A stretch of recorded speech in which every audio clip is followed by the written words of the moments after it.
If you don't have one. Listen, we can't leave that office. When we came out, that those y'all had their keys on.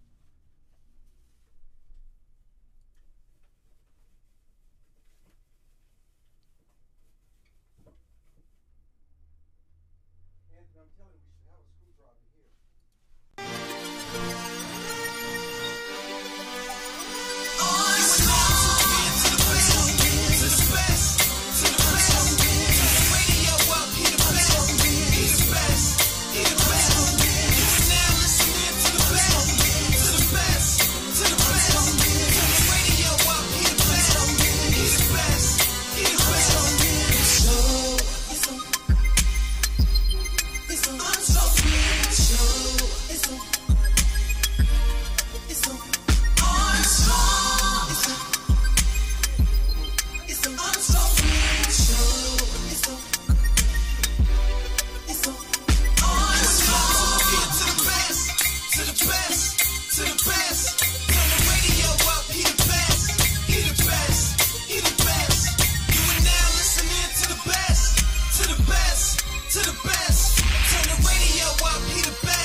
Everyone, this is Armstrong Williams on the right side. Armstrong. Don't curse, speak English. Armstrong. Virtuous society. Armstrong. I dare you to listen. Hey, turn it up. Hey. Armstrong. Get on the right side. Armstrong. Elevate your mind. Armstrong. I'm Armstrong Williams on the right side. Armstrong. Yo, man, it's your boy K.O. And you're tuned in to the most conservative of our brothers. Armstrong.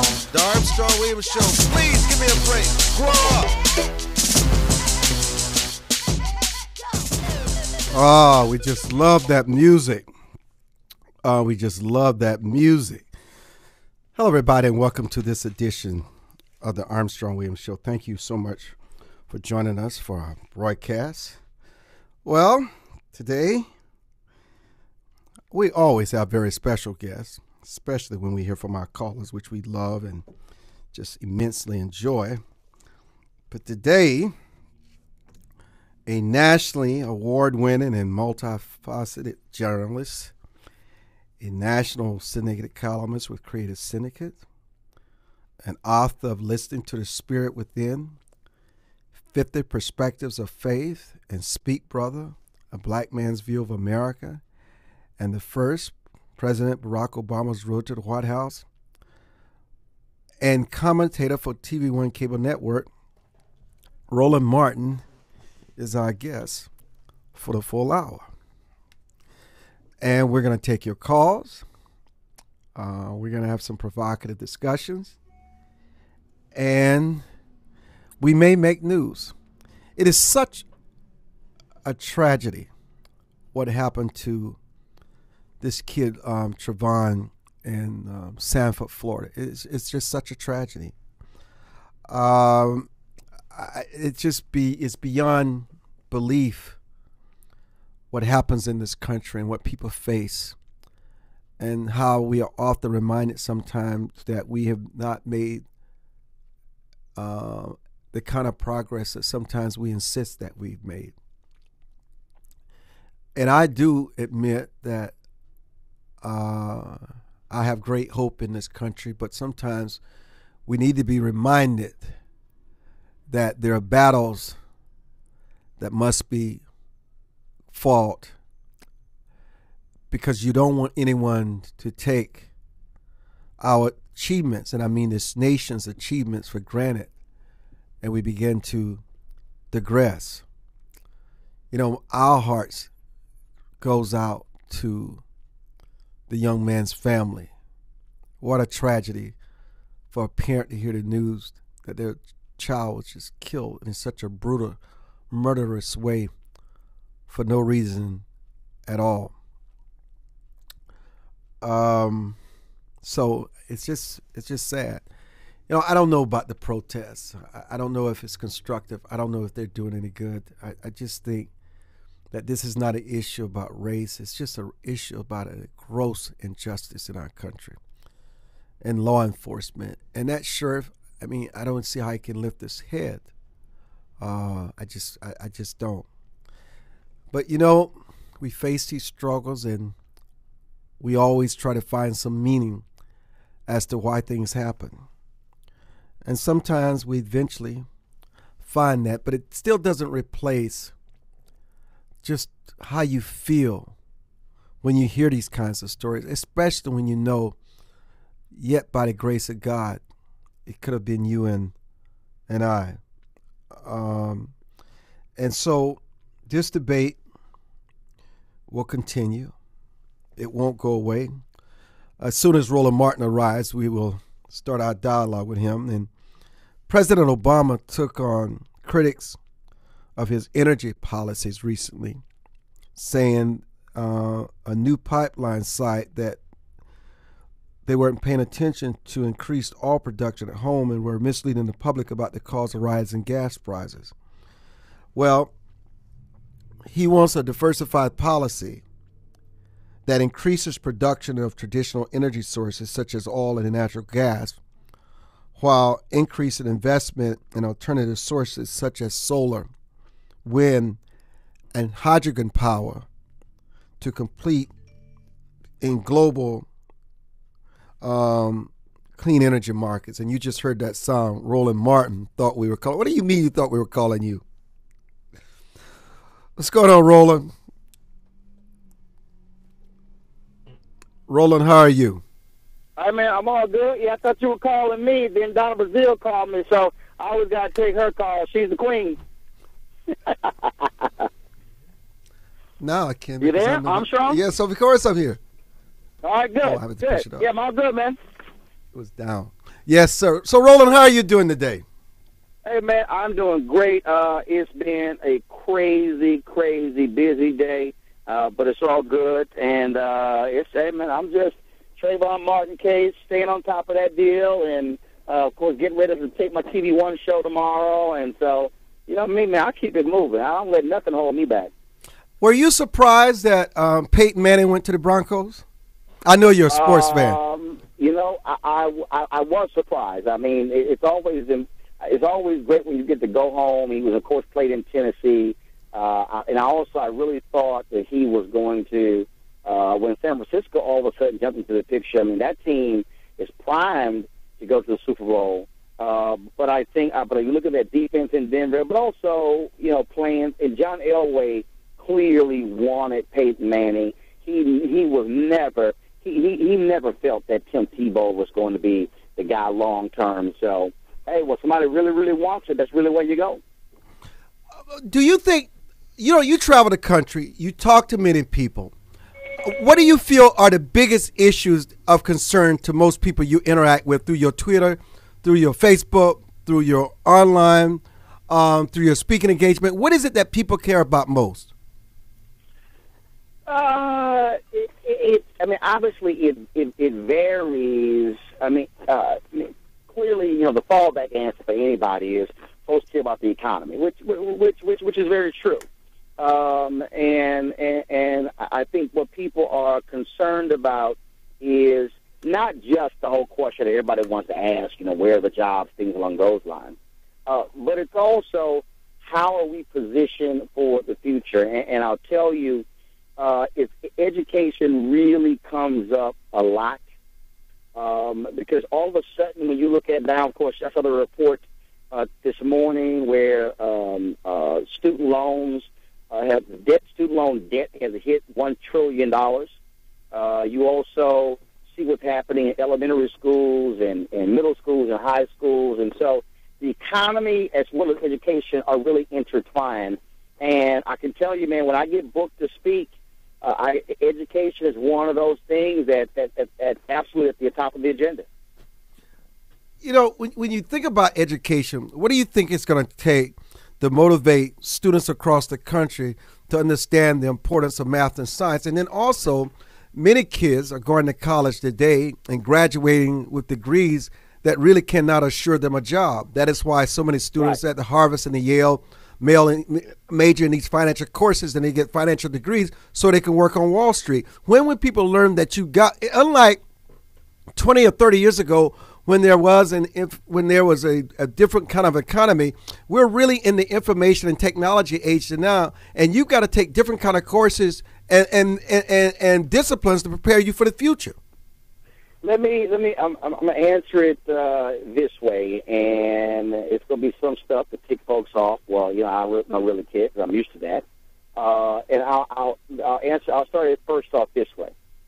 First and foremost, when it comes to the issue of education, we have got to stop this nonsensical thinking that there's only one way to educate a child. I went to public schools my entire life. I enjoyed it. It gave me a great education. Armstrong, I believe in public schools, private schools, magnet schools, charter schools, home school, online, vouchers, you name it, I support all of it. The problem that we have today is we want this one-size-fits-all, and that's simply not how it works.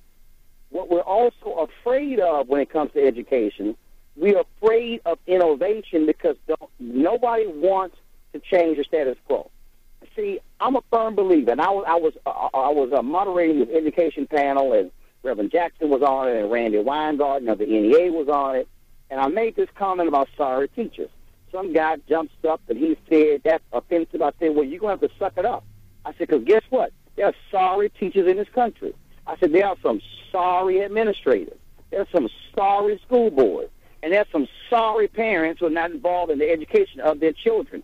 I said, man, you need to stop trying to cover for sorry people.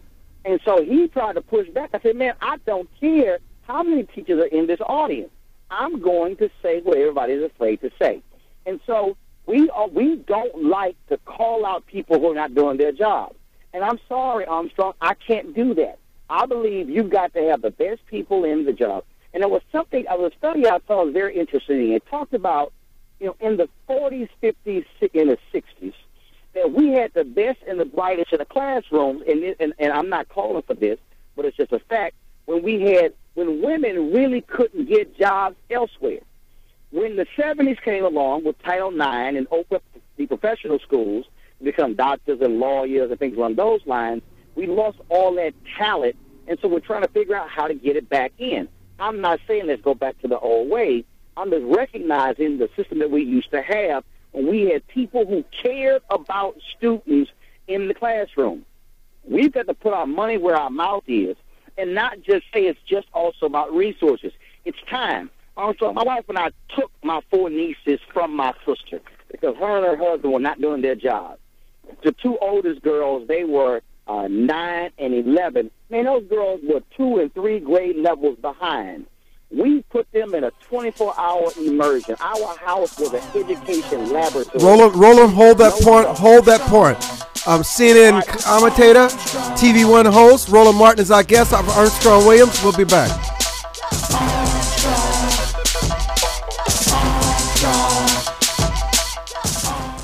For more information on the Armstrong Williams Show, please visit our new website at www.rightsidewire.com.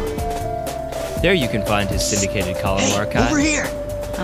What? View live streams. Right here, on the side of the house. And get your favorite conservative pundits' views on the current issues affecting the American people. Basketball? Yes, the basketball. From building wealth to foreign policy. Stay connected with Armstrong Williams and his colleagues at the all-new www.rightsidewire.com. Excuse me? Remember when you got me for the Anderson kids? Brothers You Bank, said, a family-owned and operated establishment that blends traditional personal service, local market awareness, and advanced technology to meet the financial needs of its customers. Visit abbank.com or call 843-464-6271 to see how they can assist you with your banking needs. Easy, Anderson Brothers Bank, celebrating 75 years of community banking. As Native American parents and caregivers, our in your encouragement backyard to healthy lifestyles for our kids is helping them get outside and play. Hello, get my name ideas, is Ron get involved, get going at letsmove.gov/Indian Country. Brought to you by USDA, HHS, and the Ad Democratic Council. Party. I'm seeking office in Ward 7, overwhelmed by unemployment and poverty. For the first time in decades, we have an opportunity to be elected as the people that need the representation the most are now responding to the principles that will uplift them. For more information about my values and to donate, please visit www.ronmoulton.com. Most Americans simply have never been taught the basics of money management, let alone how to secure their financial future. But there is hope. Financial Education and Literacy Advisors, also known as FELA, does what others don't. FELA teaches financial education. If you'd like more information about providing a financial wellness program for your employees, or a credit-bearing college course in personal finance, or other valuable programs, please visit myfela.com. That's myfela.com, or send an email to info@myfela.com. Hi, this is Armstrong Williams with an opportunity to own a piece of paradise in Nassau, Bahamas. Spectacular land prices, 8,000 square feet, 20,000 square feet lot, affordable prices, hilltop properties with views of the magnificent sea. Just call 242-677-3120 or 3121 or go to info@rightsidewire.com and leave your information. Where heads of state, sports, entertainment, and political celebrities meet. You're listening to Armstrong Williams. So your nieces were 2 grades behind. You took over their lives. You introduced them to a new environment, Roland Martin. And what happened next? And in 1 year, the girls were caught up. And when they went, and they've been back in Texas now for about a year and a half. Those girls are on the honor roll. That they were taught what was proper. We've got to return personally to a by any means necessary attitude when it comes to education. So that's what, in terms of how we attack it. And you mentioned college. Now, some folks might really get upset with this, but they got to deal with it. And also, 65% of the jobs in America are really produced by community colleges. I understand folks who say, I want to go to college. I totally get it. But the reality is, it's a lot of folks who are incurring debt in college who have no business in college. If you look at the history of America, from agricultural system to industrial system, when you look at those blue-collar jobs, we had a significant number of people who worked in blue-collar jobs who did not have college degrees or who were able to be middle class, raise families, buy homes, things along those lines. The problem we have today is we got folks who are incurring massive amounts of debt, who are going to school because you no longer have this middle portion in terms of those industrial jobs. We've taken technical skills out of schools because people said you would put my kid on a track. So we have folks who have no skill set coming out of high schools, people who are going to schools, college, getting student loans, staying 6 months, a year, dropping out. Now they owe on those student loans. So we've got to embrace, and I appreciate that President Obama has been doing this with Arnie Duncan, and I was a huge believer. My wife was a vice president of a community college. We've got to recognize, how do we take advantage of this great community college system and not just shove people through 4-year schools? Armstrong, do you realize that there are few scholarships that you can get that will allow you to go to a community college? They typically are all destined for 4-year institutions. And so how America views education has to radically change, because a lot of jobs, frankly, like you said, don't really require the degree or a master's or a PhD. So people are doing all this stuff for what? So I'm not saying don't go to college, but I'm saying, why are you going to college? But no. What you're saying, your major? What is the job? What is it? What you're saying is that college is not for everyone.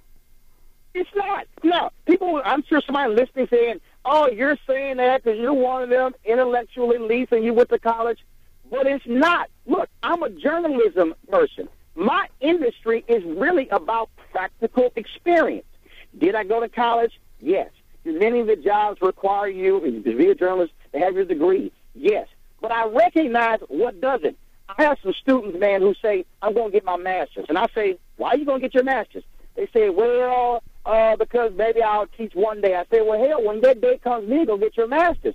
I said, do you understand that getting your master's after your bachelor's in journalism ain't going to add $1 to your pay? And they looked at me and they said, what do you mean? I said, You are not going to get an extra dollar just because you walk in the door with the masters. So why are you going to accrue the debt when you should just go out and get a job? And they're sitting looking at me like, man, nobody's ever told us this stuff. We reduced the number of high school counselors, so we're not truly arming people with the information. And so we have these people who are walking around saying, I got my degree, I can't get a job, and then you ask them, what was your major? And so they are majoring in stuff that is shrinking workforce, and you're saying, so why did you major in that? Well, that's what I really like. No, we have to tell people, you got to start majoring in stuff where jobs will be, not where jobs used to be. You know, one of the things that people neglect to understand about you is that you are a consummate entrepreneur, classic one. You understand business. You understand that income is not wealth. You understand how to create wealth. You understand the importance of small business owners and how that is the backbone of this nation. How do we encourage young people into entrepreneurship, helping them to differentiate between wealth and income and teaching them how to build wealth at a very young age? I think the first thing we got to do is and really begin to teach people what it means when I say Me Inc. Now, I talk about that, and what I mean by that is too many people see themselves as employees working for an employer. I've always viewed that as a vendor-client relationship. So what that means is that I'm a vendor, they are my client, I'm providing them a service, I'm getting paid for that service. If they decide to end the vendor-client relationship, I'm supposed to call that getting fired, I don't lose my mind and jump out a window and try to kill myself. My job is to go find me another client. The second thing is we have to teach people what is truly skill assessment. That is, what other skills do I possess? Do I possess skills that can be used in multiple areas that can make me multiple amounts of money? Or am I a one-skill set person? If you are a one-skill set person, you are dead in the water. That means that you are putting your livelihood in the hands of somebody else. If the industry changes, you are toast. You can't figure out anything else. And so we have to begin to teach people those kinds, how to think like that. And so they don't get so consumed and caught up in saying, my job is me, that's my life, and I'm going, so if you lose your job, what do? Just drop dead and die? You know, I sit here, when I was in high school, I went to communications high school. So I took television, I took radio, I took newspaper. I had friends who were saying, man, just choose one. I said, no, I want to do all of it. I took so many core classes in high school, Armstrong, and they wouldn't let me take photography classes because I had too many communications classes. That ticked me off. I couldn't afford my own camera when I was in college, my own still camera, and I always hated that. And the first thing I did when I got out, man, and had enough money, I bought my own camera. So when I ran the Chicago Defender and the Houston Defender and Dallas Weekly, I shot my own photos. Why was that important? Because as the editor, in Chicago, I slashed $165,000 out of my budget that they spent on photographs by training my staff to know how to shoot as well. Now, I'm not saying that I don't want professional photographers, but what I am saying is by running that paper, I could not afford 5 staff photographers, so I could afford 2 staff photographers, but I trained my people and I built them a new skill set. And that's how we have to be thinking and teaching people. And so let me tell you something. I have 9 nieces, 4 nephews. Whenever we get together, Armstrong, every single one of them, I put a camera in their hand. I teach them how to frame shots.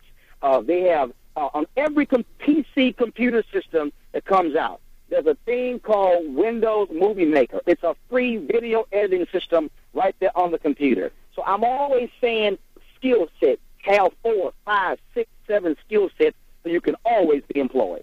You know what? What you're saying is very true. And I got to tell you something. Photography is a very important skill to have. Yeah. It really is. And you know what? This is how basic it is. Everybody wants something shot. Everybody wants family stuff edited. all these different things. And so it's totally changed the dynamics of what's going on.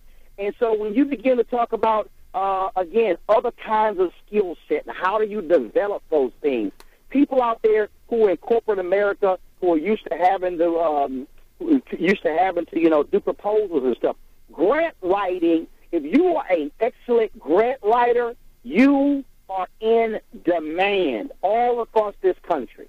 You're in demand. Now, I don't even talk down on somebody that I'll be thinking, well, Roland, why are you talking about plumbing? Here's a perfect example. An electrician. During Hurricane Katrina, if you were a master electrician, they were making upwards of $150,000 a year in New Orleans. Armstrong, I ain't touching no electrical box. God did not give me the skill set for that kind of manual work.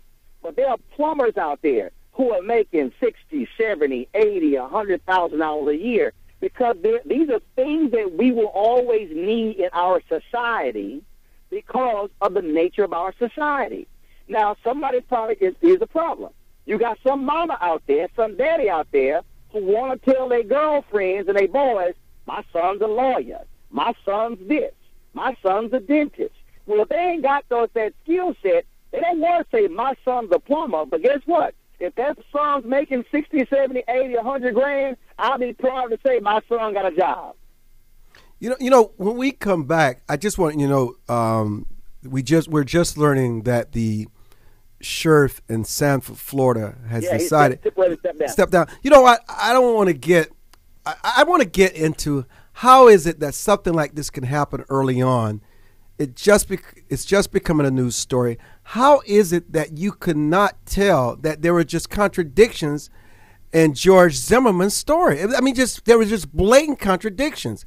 I want to talk about how in the world could something like this can happen. It is 2012, Roland. Gotcha. This is not 1912. I mean, it is obvious in how the sheriff's office could not pursue any kind of an investigation. And also, even with the Florida law, stand your ground, it does state that if you shoot and kill someone, that you have got to take this person before a court of law to determine their guilt or innocence, to make sure that it was in self-defense. That did not happen. So, are you going to break right now? Yeah, we're going to break. Roland Martin is our guest, and we're going to open up the phone lines. I'm Armstrong Williams. Join the conversation. We're streaming live at www.livestream.com/Armstrong Williams. You can visit our website, www.rightsidewire.com. Roland Martin is the consummate journalist. He's covered every facet of journalism: radio, TV, print. I mean, that is rare. He has won more than 30 professional awards for journalistic excellence, including a regional Edward R. Murrow. That is a very high award from the Radio Television News Directory, top reporting honors for the National Association of Black Journalists and the National Associations of Minorities in Cable. He's our guest. I'm Armstrong Williams. We're going to talk about the Florida case when we return. Don't go away.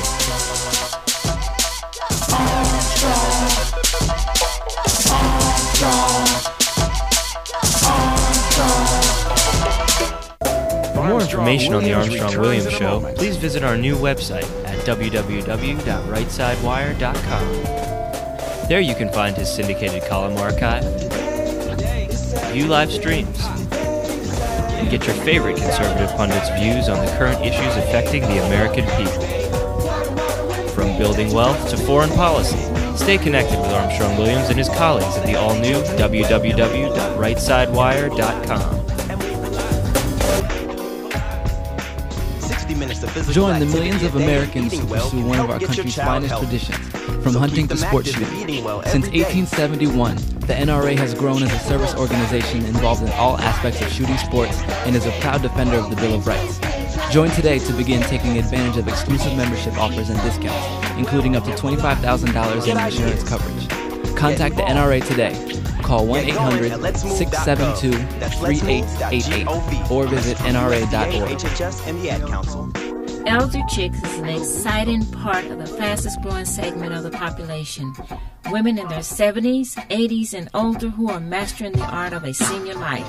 We're no longer unseen and unheard. We're providing role models for each other and the baby boomers who are fast approaching retirement. Join our virtual community. Hit www.elderchicks.com on your computer keyboard. Most Americans simply have never been taught the basics of money management, let alone how to secure their financial future. But there is hope. Financial Education and Literacy Advisors, also known as FELA, does what others don't. FELA teaches financial education. If you'd like more information about providing a financial wellness program for your employees, or a credit-bearing college course in personal finance, or other valuable programs, please visit myfela.com. That's myfela.com, or send an email to info@myfela.com. To travelers along the road of life who have fallen asleep at the wheel, to the many who woke up in time to avert disaster and get back on the righteous path.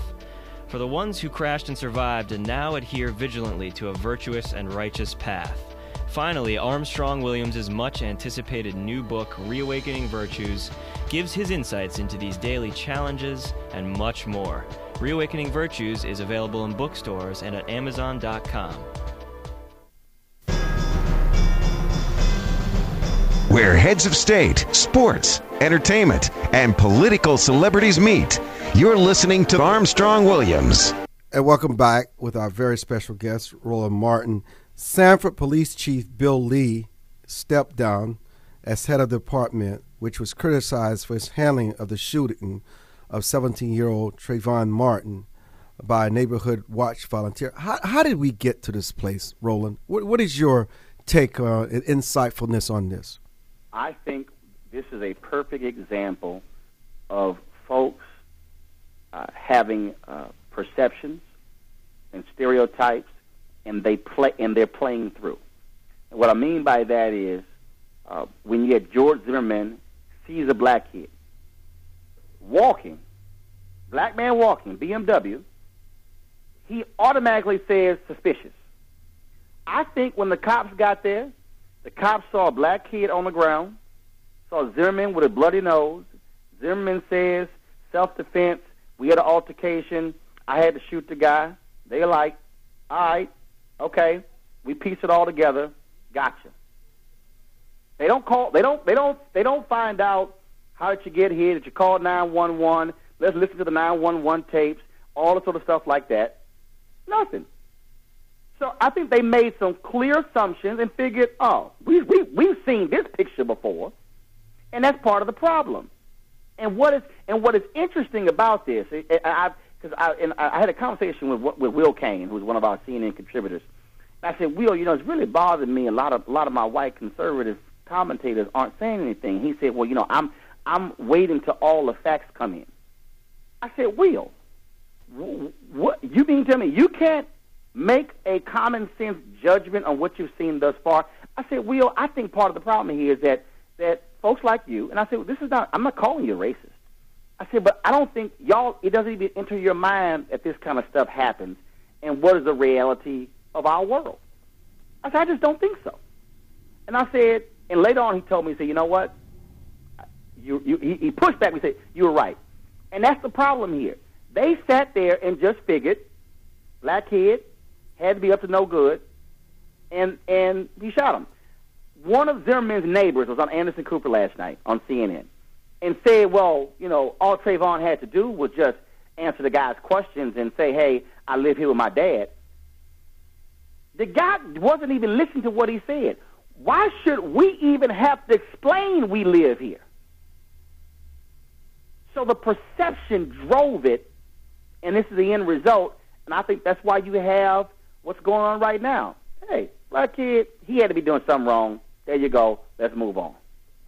And the thing about it, here's what just kills me. He talks about how this kid attacked him, dragged him, was beating him, and knocked his gun up. And even if you listen to the people who had called in, they said, listen, we heard no punching, we had no fighting, nothing sounded like there was a fight. Others said, I don't know, this guy was out of it, but he said, none of what he described. It was obvious.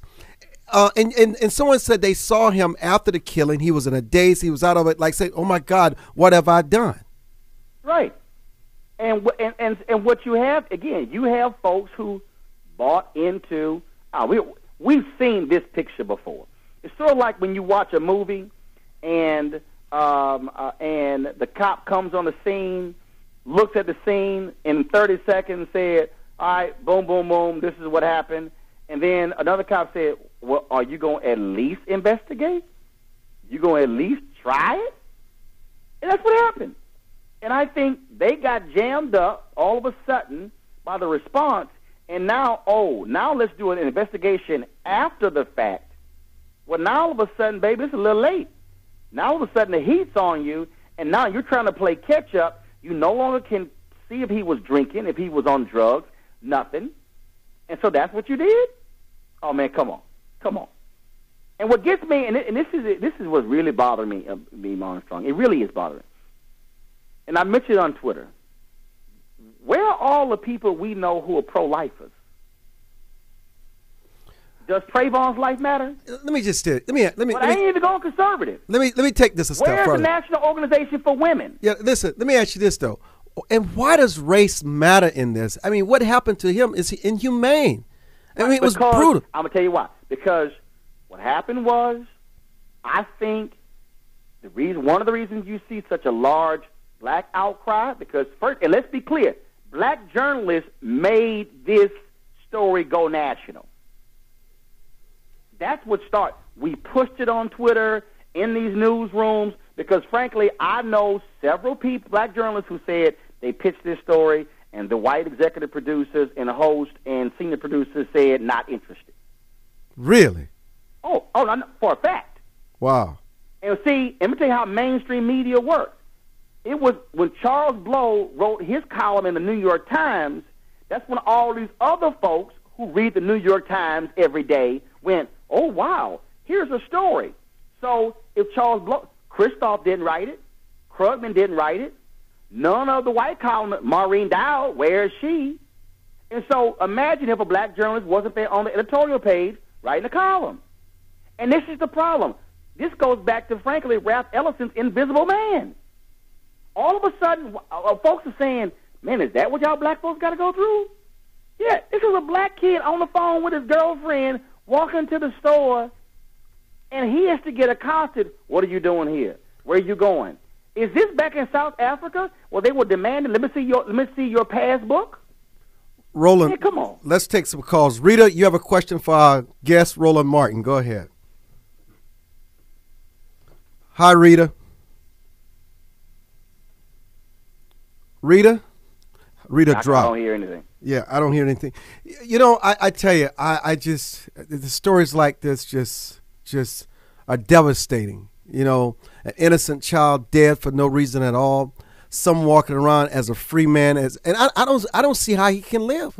I don't see how the guy couldn't confess if he had any kind of conscience. He knows he killed this kid in cold blood. It's obvious. Right. It's so obvious. And what gets me is, again, Armstrong, these people who are sitting back saying, well, no, we need to see more of what's going on. And I've been calling out folks because what gets me is just this collective silence. And I think, and I'm telling you, like, for instance, this, to me, it ain't conservative or liberal. It's none of that. I'm just trying to figure out how you have a National Organization for Women not standing up for justice with Trayvon's mama.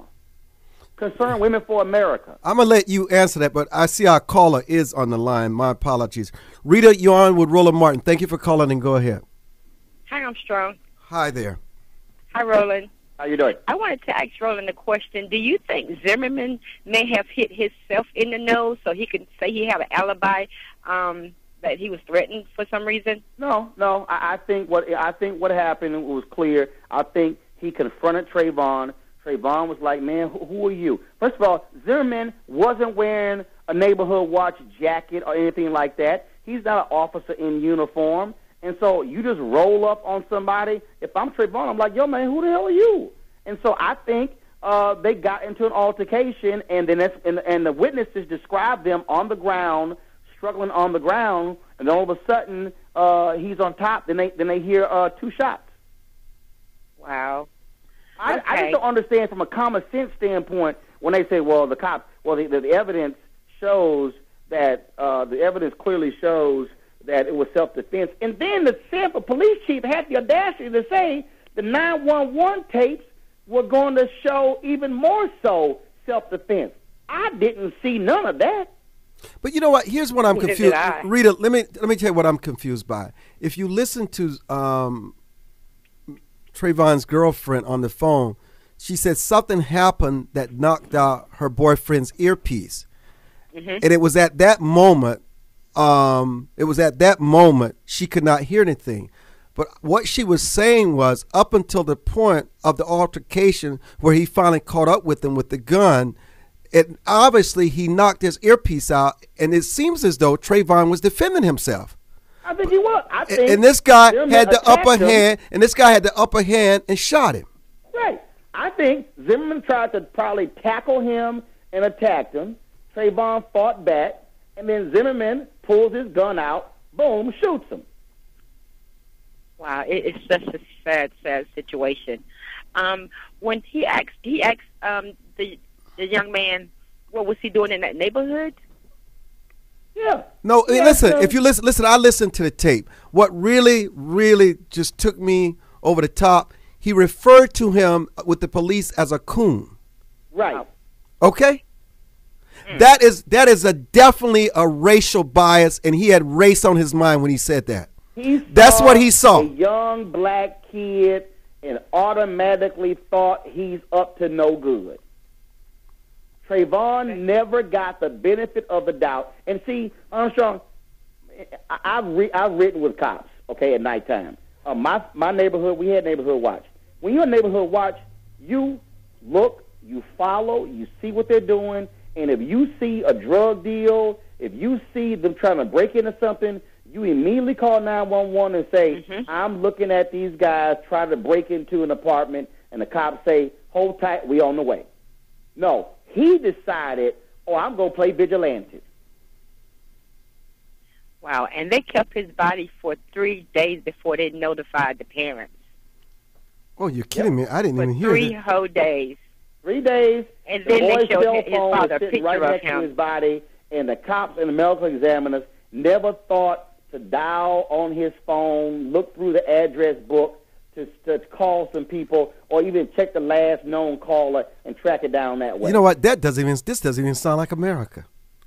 That's some crazy. That is 3 crazy. days, and then they showed his father a picture of his son.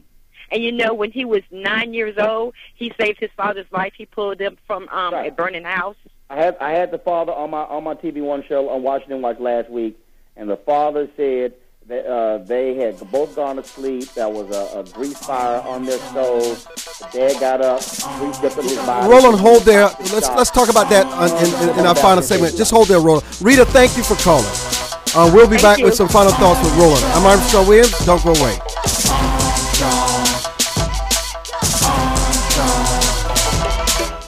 For more information on the Armstrong-Williams Show, please visit our new website at www.rightsidewire.com.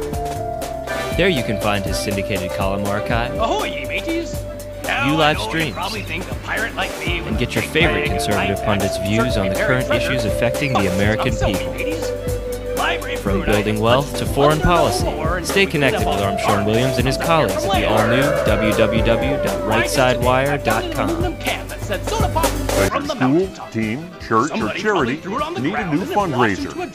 Do you need to work out of your home or part-time? Are you a small business that can use an additional revenue stream? Then you need Yellow Llama. Do you need affordable web services or tools to enhance your existing business? Are you a graphic artist who wants to create a revenue stream with your art but not get ripped off? Then go to www.yellowllama.com. Anderson Brothers Bank, a family-owned and operated establishment that blends traditional personal service, local market awareness, and advanced technology to meet the financial needs of its customers. Visit abbank.com or call 843-464-6271 to see how they can assist you with your banking needs. Anderson Brothers Bank, celebrating 75 years of community banking, the way it should be. Stability right in your backyard since 1933. Most Americans simply have never been taught the basics of money management, let alone how to secure their financial future. But there is hope. Financial Education and Literacy Advisors, also known as FELA, does what others don't. FELA teaches financial education. If you'd like more information about providing a financial wellness program for your employees, or a credit-bearing college course in personal finance, or other valuable programs, please visit myfila.com. That's myfela.com, or send an email to info@myfila.com. Hi, this is Armstrong Williams with an opportunity to own a piece of paradise in Nassau, Bahamas. Spectacular land prices, 8,000 square feet, 20,000 square feet lot, affordable prices, hilltop properties with views of the magnificent sea. Just call 242-677-3120 or 3121 or go to info@rightsidewire.com and leave your information. Where heads of state, sports, entertainment, and political celebrities meet. You're listening to Armstrong Williams. You know, I'm going to switch topics for a minute, Roland, because I appreciate the fact that you enjoy the world of sports. I am just stunned and trying to understand how Sean Payton and other NFL coaches could pay bounties to their players to hurt other opposing players and make sure they go out on a stretcher from the field and cause concussions. I mean, I am just absolutely shocked that someone could think that way and be so stupid to put it in writing in email form. Well, not just to put it in writing, but when you clearly are busted, and when you clearly, when the NFL has the goods on you, people don't realize the NFL, they hire retired FBI agents, and they did all of that. And what ended up happening is when he sat in front of Roger Goodell, Goodell gave him one final chance, and he lied to him, and that's when Goodell said, "No, I got to bring the hammer down on you." He lied again? Yeah, he lied to the commissioner. And that's when the commissioner said, "When you," it's sort of like Department of Justice, the U.S. Attorney. They might not be able to convict you, but if you lied to the FBI, boom, they got you. That's what they did. And so what offended the NFL the most was that the Saints tried to cover it up, and they kept lying about it. And that's when they said, "No, that's not going to happen." And so you talk about putting the pressure on them. It makes perfect sense as far as I'm concerned, what the NFL did. And what gets me, all these crazy fools, I got them on Twitter saying, well, it's a violent game. That's why they pay them. But the point is, when you sit here and say, we're going to pay to take somebody out, we're gonna pay you extra for somebody to get carted off the field, that is way beyond the game, and I think it is appropriate for what you see happening. But I think it opens the NFL up for a lot of lawsuits. Well, I mean, obviously, you know, especially if you're able to go back and show that, and as Roger Goodell said, he said careers could have been ended, and that's why it was so important for them to take this action. And absolutely, you know, because first of all, Peyton is suspended for a whole year. Greg Williams is indefinite. He might get 2 years. He might get banned for life. Wow. You never know. You know, Roland, another interesting development, you know, back in January during the president's State of the Union, he called for a bipartisan measure to ban insider trading on Capitol Hill. Well, today, the Senate finally, by voice vote, made it illegal for lawmakers and their staffs to make Wall Street trades based on insider information. Notice what it said, Roland, based on insider information. Right. Is that a loophole for them? Oh, absolutely. I mean, look, first of all, Congress has always exempted themselves from civil rights statutes and all kind of stuff along those lines, and that's what's so fraudulent. Just like you had that crap down in Florida where the governor said, let's drug test people on welfare. They were like, well, let's drug test state workers. I mean, come on now. I mean, and elected officials always want to set themselves apart because they understand what the game is, and they all are sitting here saying, I might retire one day, and so I want to be able to get the hookup as well. So that's what's just so shameful. And I'm trying to figure out, why did it take this long to make this happen?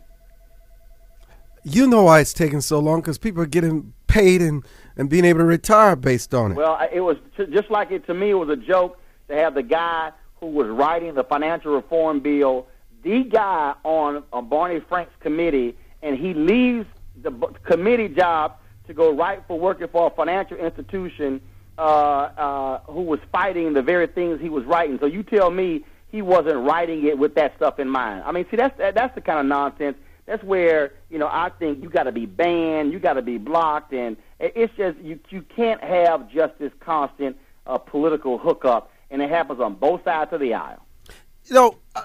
Another thing we'd like to get your opinion on. You know the case of Davi Ravi, who was convicted and may serve 10 years for the webcamming of his gay roommate having sex. And he was offered a plea bargain that would have called for no jail time. But in an interview recently with the Star-Ledger, he made it clear that the reason why he did not take the plea bargain is because he would have had to admit that he was anti-homosexual, he was homophobic, and none of those things were true. And so he was not about to compromise his principles, even if it meant he had to go to jail. And when he was asked about this in an interview, he said he would do the same thing again. And he made it clear he was not anti, but he's possibly serving 10 years. I mean, it's such a complicated situation. You feel bad for the kid that committed suicide. It was such a violation for the kid. But where's the balance here? Should this kid serve 10 years in jail? Well, keep in mind, he was offered a plea bargain. But I just explained to you why he wouldn't take it. When you put your fate in the hands of a jury, you have no idea where it's going to come down. Now, remember, he got the 10 years because he was found guilty on 15 different charges. So if it was just one charge, so when you add up all of those charges, and there's a sentence that goes along with each one of those charges, you get up to 10 years. And so and look, we know other cases where somebody said, I'm not going, if I didn't think I did anything wrong, I'm not going to admit to it. But when you put two things. When you put your life in the hands of a jury, this may happen. But here's the second thing. If you don't videotape it, you're not even in a situation. Ms. Paulette, you're on with Roland Martin. Thank you for your patience. Go ahead. What a great delight to hear from both you and Roland Martin. Roland Martin, I want to tell you, I have your program on record forever. Every time you come on at 11 o'clock in Columbia, South Carolina, it is already recorded, put on record. But I like to say to Armstrong, I've seen you on the show. Sometimes I agree and sometimes I disagree. But you know what? You are up to date with your ties, even when you're not up to date with the social issues sometimes. You hear that, Roland? You hear that, Roland? Don't play or hate, Roland. You heard it. Hey, I ain't say nothing. She said it. You heard it. Hey, listen, look, Miss Paulette, Roland and I may disagree on the issues, but he is my brother. I respect him. I honor him. And, we can be disagreeable, but we can disagree, but we don't have to be disagreeable. And so We're so happy to have him on the day. He's a good person. But I'm talking about you, Armstrong. Sometimes you're just not up to date with stuff, and you still living way back in whatever you don't see as racism that the majority of us darkies see racism. But I still love you, Armstrong, because you bring an excellent show. You give us a format to talk on and to voice our opinion. So I still give you great accolades. But I declare, I am crazy about Roland Martin. Ooh, I appreciate it. And I'm not jealous. Well, thank you. I'm sure that would warm Roland's heart. I appreciate it. Thank you so very much. Roland, where did you grow up? Houston, Texas, born and raised. In Houston, Texas? In Texas, 35 of my 43 years. Are your parents still living? Yep. My parents live in my house in Texas. They're retired. My sister and two kids live there, and got, of course, two other sisters and a brother. Very close-knit family, huge family. And I make it perfectly clear, I've lived in D.C., I've lived in Chicago, but I'm from Houston. Your wife is a minister? Yep, Dame minister, 22 years. She was a vice president of the college in Chicago, and she's in fact, she's in Atlanta today. She has a speaking deal there. She does lots of life coaching and things along those lines, and so she is a great woman, a strong sister, and actually we met actually at our church, the Church Without Walls in Houston, where we met. You know, when you're as high profile as we are, it comes with a price, doesn't it? Yep, of course it does. It does. And no matter who you are, sooner or later, that price will come calling. Yeah, and and the bottom line is, I mean, look, when you are in the public eye, these things happen, and these things, people want to come after you, they want to challenge you. The thing that I tell people all the time is, you have to have conviction, you have to have integrity, and you have to stand your ground. And there are a lot of folks, man, who don't have that. There are a lot of people who will sit here and they will sacrifice their principles for that buck, for that attention. And I'm sorry, I just can't do that. And that simply will not happen. And when people say, "Man, you're too principled," I tell them, when they say you're too principled, I tell them, well, that's actually what makes me me. And so I understand it every single day. And so I will never, ever lose my convictions just to satisfy somebody for a check. Well, listen, I want you to know, we're so happy that you're there, your success. People have no idea how you empower others, make a difference in their lives, your philanthropy and giving back to communities. I just want you to know just much respect and much honor for what you do. And I thank you so much for giving an hour of your precious and most valuable time to our audience today. Hey, man, I appreciate it. Thanks so much. Call me anytime. All right, Roland, take care. I have a good one. All right, that was Roland Martin. Yes, Roland Martin. My Roland. Good man, decent man, honorable man. I want to thank all the callers. You know, you all are the best part of the show. I'm sorry we didn't get to all the callers, but you know, when you have Roland on in your house for an hour, you know, got to give the man a chance to state his ground. We covered a lot of ground today, and you were right there with us. Thank you for joining us.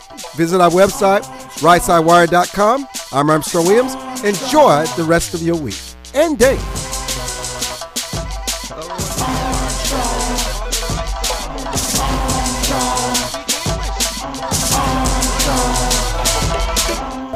For more information on the Armstrong Williams Show, please visit our new website at www.